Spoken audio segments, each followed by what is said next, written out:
আসসালামু আলাইকুম এভরিওয়ান, সবাই কেমন আছেন? আশা করি সবাই অনেক ভালো আছেন। আমিও আলহামদুলিল্লাহ অনেক অনেক অনেক ভালো আছি আলহামদুলিল্লাহ।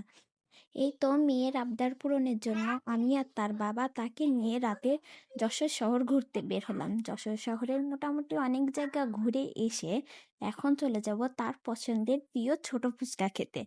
এই তো আমরা যশোর প্যারিস রোডের যে স্ট্রিট ফুডগুলো থাকে তার ভিতরেই পাওয়া যায় যশোরের ছোট ফুচকা। এখানকার ফুচকা অনেকই মজা, তাই তো তার জন্য আমরা নিয়ে নিব ছোট ফুচকা আর আমাদের জন্য নিয়ে নিব ভেলপুরি। টেস্ট অসম্ভব ভালো ছিল, খেতেও অনেক মজা। এই তো যশোর শহরের ঘোরাঘুরি শেষে তাকে নিয়ে আরও একটু ঘোরাঘুরি করলাম। ঘোরাঘুরি পর্ব শেষ করে রাতে বাসায় চলে আসব। ইনশাল্লাহ পরবর্তী ভিডিওতে আবার আপনাদের সাথে দেখা হবে। ততক্ষণে সবাই ভালো থাকবেন, সুস্থ থাকবেন এবং ভিডিওটি ভালো লাগলে অবশ্যই একটা লাইক, কমেন্ট ও শেয়ার করতে ভুলবেন না। আল্লাহ হাফেজ।